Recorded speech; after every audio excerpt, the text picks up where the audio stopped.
안녕하세요. 저는 30년 경력의 전직 정보보안 총책임자였던 김민석입니다. 바로 유심 해킹에 관한 이야기입니다. 근래 뉴스를 보면 유심 해킹으로 불안해 하시는 분들이 많으신데, 특히 디지털에 익숙하지 않은 시니어분들일수록 큰 피해를 입을 수 있어 오늘은 제가 직접 겪은 사례와 함께 확실한 방어법들을 쉽고 자세하게 알려드리겠습니다. 시작하기 전에 이 영상이 도움이 될 것 같다는 생각이 드신다면 지금 바로 구독과 좋아요 부탁드립니다. 여러분의 작은 클릭 하나가 더 많은 분들에게 중요한 정보를 전달하는 데 큰 힘이 됩니다.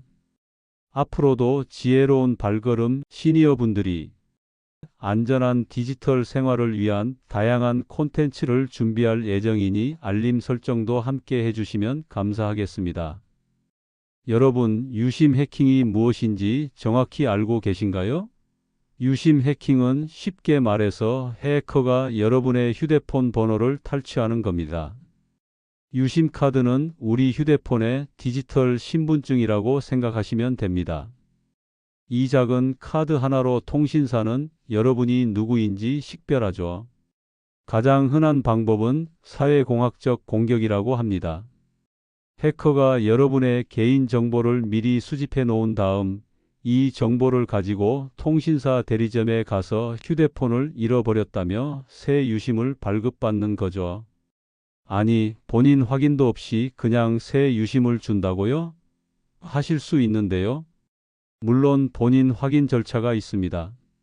하지만 해커들은 이미 여러분의 주민등록번호, 주소, 가족관계 같은 개인정보들을 알고 있을 수 있습니다.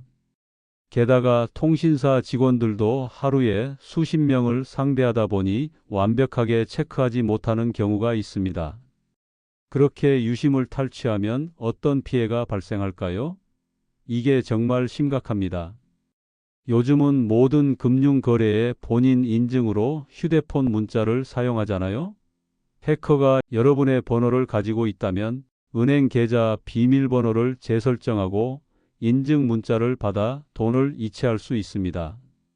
직접 조사한 사례 중에는 한 피해자가 단 30분 만에 5천만 원이 사라진 경우도 있었습니다. 최근 저의 지인 중 70세 인테리어 사장님의 사례를 말씀드릴게요. 이분은 손자라고 전화가 와서 통화하셨는데 알고 보니 사기범이었습니다. 대화 중에 개인정보를 몇 가지 알려주셨고 다음 날 갑자기 휴대폰이 먹통이 되었던 사건입니다. 상황을 파악해 보니 해커가 통신사에 가서 유심을 재발급받았던 겁니다. 그 결과 안타깝게도 통장에 있던 3천만 원과 주식 계좌의 주식까지 모두 탈취당했습니다. 평생 모은 노후 자금이었는데 말입니다. 그래서 오늘 여러분께 꼭 이 정보를 알려드리고 싶었습니다. 앞서 말씀드린 유심 재발급 방식 외에도 해커들은 더 교묘한 방법을 사용합니다. 가장 흔한 방법 중 하나는 심바이어라고 하는 기법입니다. 이것은 해커가 원격으로 여러분의 휴대폰 통신을 감청하는 겁니다. 여러분이 통화하는 내용이나 문자 메시지를 실시간으로 확인할 수 있죠. 또 다른 방법은 스미싱입니다. 은행 보안 강화를 위해 아래 링크에서 본인 확인을 해주세요 라는 문자가 오면 절대로 클릭하지 마세요. 링크를 클릭하는 순간 악성 앱이 설치되고 해커가 여러분의 개인정보를 모두 빼갈 수 있습니다. 최근에는 QR코드를 이용한 해킹도 증가하고 있습니다. 식당에서 메뉴판 QR코드를 찍었는데 알고 보니 해커가 붙여놓은 가짜 QR코드였던 사례도 있습니다. 이런 QR코드를 통해 악성 앱이 설치되거나 개인정보 입력 페이지로 연결될 수 있습니다. 이제 가장 중요한 5가지 방어법을 알려드리겠습니다. 첫 번째는 이중인증입니다. 은행 앱이나 카카오톡 같은 중요한 앱에는 반드시 이중인증을 설정하세요. 문자 메시지만으로 인증하는 것은 더 이상 안전하지 않습니다. 요즘은 대부분의 앱에서 지문이나 안면 인식 혹은 별도의 인증 앱을 통한 이중 인증을 지원합니다. 특히 구글 인증기나 카카오톡 인증과 같은 앱을 활용하면 좋습니다. 이런 인증 앱은 30초마다 번호가 바뀌는 일회용 인증번호를 생성해 줍니다. 해커가 유심을 해킹해도 이 인증번호는 알 수 없죠. 제가 아는 피해자 중에서 이중 인증을 설정해 놓으신 분들은 유심히 해킹됐어도 금전적 피해를 막을 수 있었습니다. 시간이 조금 걸리더라도 반드시 설정해 두세요. 두 번째 방어법은 통신사에서 제공하는 고객정보 보호 서비스를 신청하는 것입니다. SK텔레콤, KT, LG U+ 등 모든 통신사는 고객정보 보호 서비스를 무료로 제공하고 있습니다. 이 서비스를 신청하면 대리점에서 유심 재발급을 요청할 때 반드시 지정된 비밀번호를 입력해야 합니다. 비밀번호 없이는 절대로 유심을 재발급받을 수 없죠. 신청 방법은 매우 간단합니다. 통신사 고객센터에 전화해서 고객정보 보호 서비스를 신청하고 싶습니다 라고 말씀하시면 됩니다. 또는 통신사 앱이나 홈페이지에서도 직접 신청 가능합니다. 저는 모든 시니어 분들께서 이 서비스를 가장 먼저 신청하라고 권해드리고 싶습니다. 비용도 들지 않고 한 번만 설정해 두면 큰 보호막이 생기는 셈이니까요. 세 번째 방어법은 명의도용 방지 서비스입니다. 이 서비스는 누군가 여러분의 명의로 새로운 휴대폰이나 유심을 개통하려고 할 때 즉시 알려줍니다. 또한 본인 동의 없이는 절대로 개통이 불가능하도록 합니다. 설정 방법은 간단합니다. 한국정보통신진흥협회 홈페이지에 접속하거나 PASS 앱을 설치하신 후 명의도용 방지 서비스를 신청하시면 됩니다. 물론 직접 통신사 고객센터로 전화하셔도 신청 가능합니다. 특히 시니어 분들은 반드시 자녀의 도움을 받아서라도 설정해 두시길 권장합니다. 네 번째 방어법은 금융거래 한도 설정입니다. 여러분들은 은행의 이체 한도를 얼마로 설정해 두셨나요? 대부분 기본값 그대로 1,000만 원이나 3,000만 원으로 되어 있을 겁니다. 하지만 실제로 매일 그만큼의 금액을 이체하시나요? 저는 일상적인 소비에 필요한 금액만 본인 계좌에 넣어두고 나머지는 별도의 계좌에 보관하는 것을 추천합니다. 그리고 일상 계좌의 이체 한도는 50만 원이나 100만 원 정도로 낮게 설정하세요. 이렇게 하면 해커가 계좌에 접근해도 한 번에 빼갈 수 있는 금액이 제한됩니다. 큰 금액이 필요할 때는 은행에 직접 방문하거나 그때만 한도를 일시적으로 올리면 됩니다. 저의 경우 평소에는 이체 한도를 30만 원으로 설정해 두고 필요할 때만 한도를 올립니다. 조금 불편할 수 있지만 노후 자금을 지키는 가장 확실한 방법입니다. 다섯 번째 가장 중요한 방어법은 수상한 링크는 절대 클릭하지 않기입니다. 해킹의 80% 이상은 피해자가 직접 링크를 클릭해서 시작됩니다. 은행, 공공기관, 택배회사를 사칭한 문자에 있는 링크는 절대 클릭하지 마세요.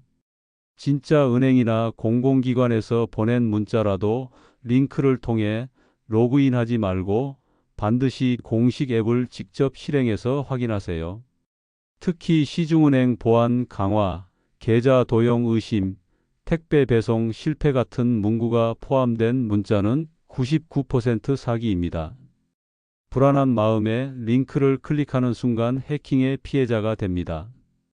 피해자들 중 90% 이상이 이런 문자의 링크를 클릭한 것이 시작이었습니다.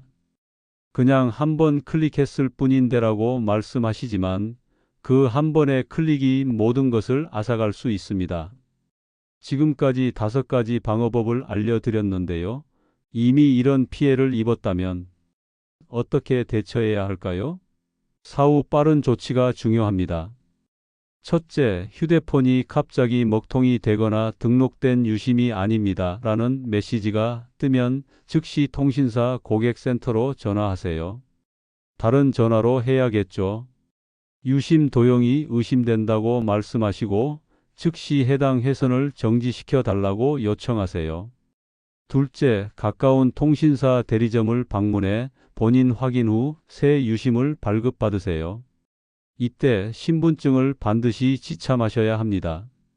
셋째, 금융감독원이나 해당 은행의 콜센터에 연락해 모든 계좌의 거래 정지를 요청하세요. 범행 직후에는 금융기관의 신속한 조치로 일부 금액을 되찾을 수 있는 경우도 있습니다. 넷째, 경찰에 신고하세요. 최근에는 사이버 수사대를 통한 온라인 신고도 가능합니다. 이때 통신사에서 받은 유심 재발급 기록과 피해 내역을 함께 제출하시면 수사에 도움이 됩니다. 해킹 피해를 당하고 나면 심리적 충격도 크고 다시 일상으로 돌아가기 어려울 수 있습니다. 특히 노후 자금을 잃으셨다면 더욱 그렇겠죠. 하지만 몇 가지 단계를 따라가며 차분히 대처해 보세요. 우선 모든 비밀번호를 변경하세요. 이메일, 소셜미디어, 금융앱 등 모든 중요한 계정의 비밀번호를 새 것으로 바꿔주세요. 이때 안전한 비밀번호란 최소 10자리 이상이고 숫자, 특수문자, 대소문자가 모두 포함된 것입니다. 다음으로 사용 중인 기기에 백신 프로그램으로 악성 코드 검사를 실시하세요. 유심 해킹과 함께 악성 앱이 설치됐을 가능성도 있습니다.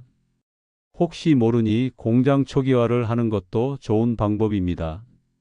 금전적 피해가 발생했다면 금융사 민원센터와 금융감독원에 구제 신청을 하세요. 100% 보상받기는 어렵지만 일부 금액을 돌려받을 수도 있습니다. 마지막으로 가족이나 지인들에게도 알려 2차 피해를 예방하세요. 해커가 여러분의 연락처를 통해 지인들에게 금전을 요구하는 경우도 자주 발생합니다. 정보보안 전문가로서 특히 시니어분들께 더 당부드리고 싶은 말씀이 있습니다.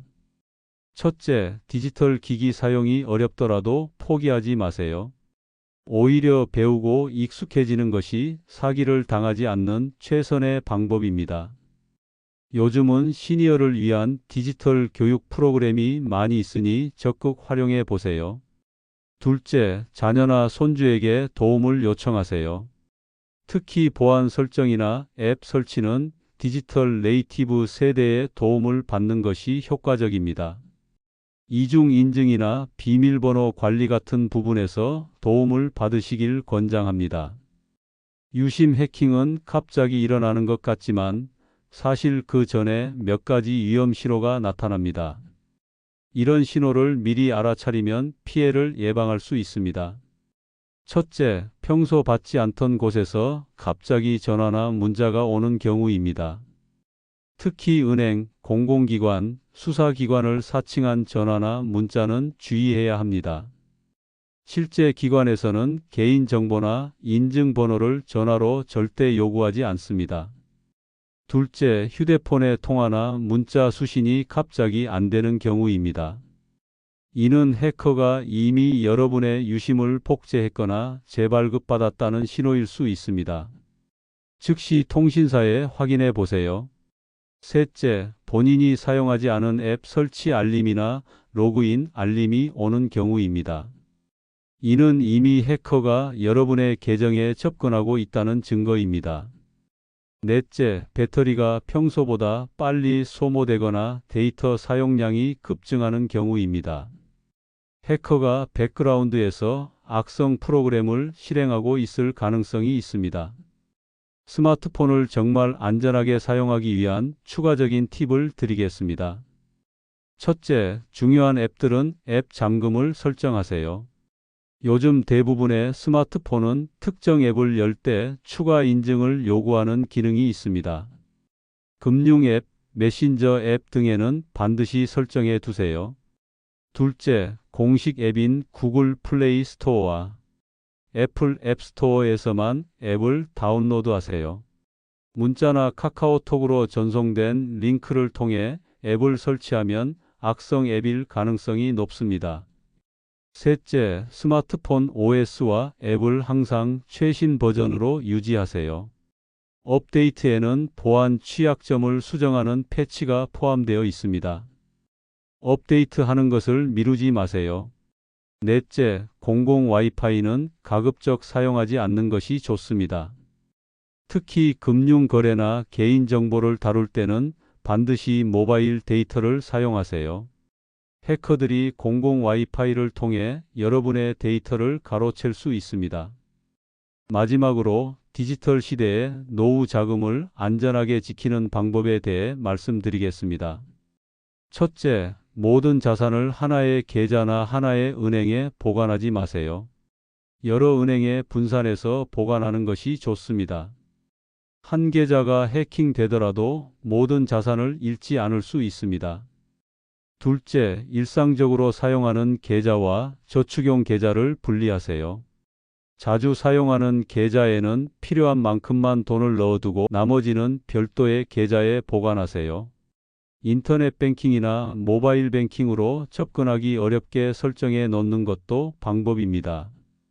셋째, 중요한 금융 결정은 항상 가족과 상의하세요.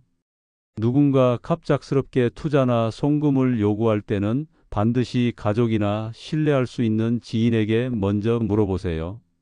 이런 습관 하나로 많은 피해를 예방할 수 있습니다. 넷째, 주기적으로 계좌 내역을 확인하세요. 본인이 기억하지 못하는 거래가 있다면 즉시 은행에 문의하세요. 초기에 발견할수록 피해 회복 가능성이 높아집니다. 실제 사례를 통해 알아보겠습니다. 68세인 김정수 씨는 국민연금과 퇴직금으로 받은 1억 원 중 4천만 원을 잃었습니다. 은행에서 보안 점검을 한다는 문자를 받고 링크를 클릭했습니다. 그 후 가짜 은행 앱을 설치하게 되었고 해커는 그의 모든 개인 정보와 인증번호를 획득했습니다. 은행 로고도 똑같고 문자도 진짜 같아서 의심하지 않았어요. 시니어들이 기술 관련 정보에 취약하다는 점을 이용한 것입니다. 모르니까 더 쉽게 당하는 것 같아요. 이러한 사례에서 볼 수 있듯이 해커들은 특히 시니어분들의 심리적 약점을 노립니다. 가족에 대한 걱정, 금융기관에 대한 신뢰, 그리고 디지털 기기에 대한 익숙하지 않음이 주요 표적이 됩니다. 해커들의 수법은 계속 진화하고 있습니다. 최근에는 음성 딥페이크 기술을 활용한 사기가 늘고 있습니다. 해커들이 SNS나 유튜브에 올라온 영상에서 가족의 목소리를 추출해 거의 완벽하게 목소리를 복제합니다. 정말 가족이 전화한 것처럼 속이는 거죠. 이에 대한 방어법은 간단합니다. 가족과 미리 암호를 정해 두세요. 예를 들어, 우리 강아지 이름은 뭐야? 와 같은 질문을 통해 진짜 가족인지 확인할 수 있습니다. 해커는 이런 개인적인 정보를 알기 어렵습니다. 또 다른 신종 수법은 원격 접속을 요구하는 것입니다. 컴퓨터나 스마트폰에 문제가 있다며 원격으로 점검해 주겠다고 접근하는 경우가 있습니다. 절대로 낯선 사람의 원격 접속 요청에 응하지 마세요. 특히 안전결제, 애니데스크, 팀뷰어 같은 앱을 설치하라고 하면 100% 사기입니다. 또한 최근에는 카카오톡이나 문자로 뱅크 담당자입니다. 고객님 계좌에 의심 거래가 발생했습니다. 라는 메시지와 함께 전화번호를 남기는 수법도 있습니다. 이런 경우 절대 그 번호로 전화하지 말고 은행 공식 홈페이지에 있는 번호로 직접 확인하세요. 마지막으로 일상생활에서 쉽게 실천할 수 있는 보안 습관을 알려드리겠습니다. 첫째, 개인정보 공유에 신중하세요. SNS에 생년월일, 가족관계, 거주지 등을 너무 상세히 공개하지 마세요. 해커들은 이런 정보를 수집해 타겟을 정합니다. 둘째, 정기적으로 비밀번호를 변경하세요. 적어도 3개월에 한 번은 중요 계정의 비밀번호를 바꿔주세요. 그리고 모든 사이트에 같은 비밀번호를 사용하지 마세요. 셋째, 스마트폰과 컴퓨터의 화면 잠금을 반드시 설정하세요. 분실했을 때 1차적인 방어막이 됩니다. 가능하면 생체인식 지문과 얼굴을 활용하세요. 넷째, 주기적으로 사용하지 않는 앱은 삭제하세요. 특히 오래된 앱은 보안 취약점이 있을 수 있습니다. 많은 시니어분들이 요즘 온라인 쇼핑을 많이 이용하시는데 이 과정에서도 해킹이나 사기를 당할 위험이 있습니다. 첫째, 신뢰할 수 있는 대형 쇼핑몰을 이용하세요. 네이버 쇼핑, 쿠팡, 지마켓과 같은 검증된 플랫폼은 기본적인 보안 시스템을 갖추고 있습니다. SNS나 개인 블로그에 있는 링크를 통한 구매는 피하세요. 둘째, 공식 앱을 통해 쇼핑하세요. 브라우저보다는 공식 앱이 더 안전합니다. 앱 설치도 반드시 공식 앱 스토어를 통해서만 하세요. 셋째, 사용하는 쇼핑몰 계정의 비밀번호는 다른 사이트와 다르게 설정하세요.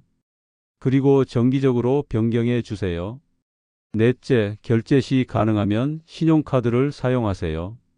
체크카드나 계좌 이체보다 신용카드가 사기 피해 시 분쟁 해결이나 환불 과정이 더 용이합니다. 다섯째, 구매 후 거래 내역을 반드시 확인하세요. 이상한 결제가 있다면 즉시 카드사와 쇼핑몰에 신고하세요. 만약 여러분이나 주변 지인이 유심 해킹이나 보이스피싱 피해를 당했다면 다음 기관들의 도움을 요청할 수 있습니다. 첫째, 금융감독원 금융소비자보호처입니다. 금융사기 피해를 입었을 때 가장 먼저 연락해야 할 곳입니다. 24시간 상담이 가능하며 즉시 해당 계좌의 지급 정지를 요청할 수 있습니다. 둘째, 경찰청 사이버안전국국 번호시 182입니다. 온라인상의 모든 사기나 해킹 피해는 여기에 신고할 수 있습니다. 셋째, 한국인터넷진흥원입니다.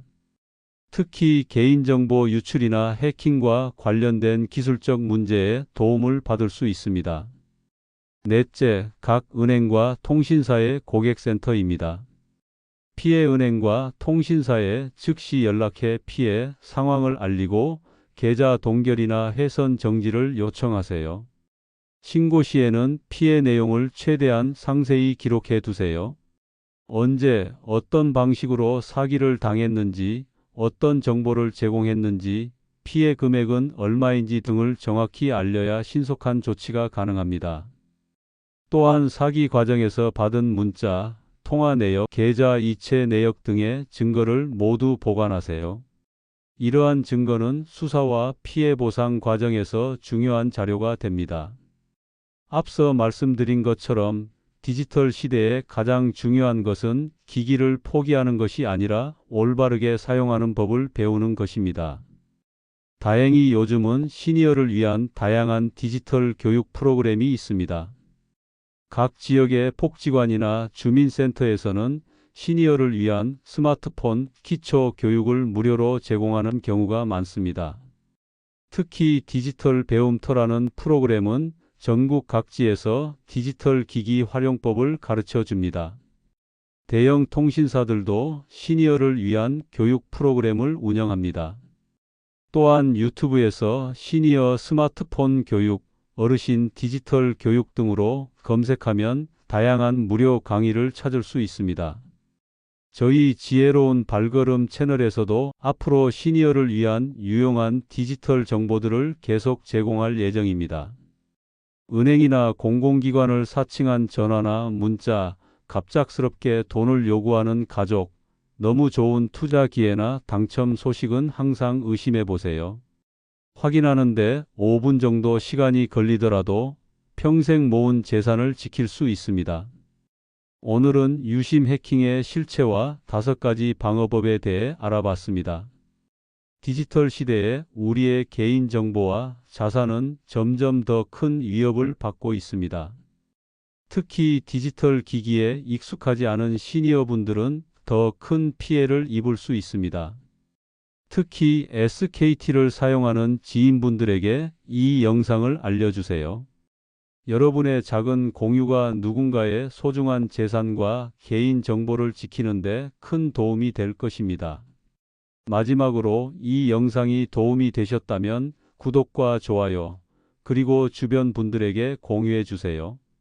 여러분의 디지털 생활이 더욱 안전하고 편안해지기를 진심으로 바랍니다. 감사합니다.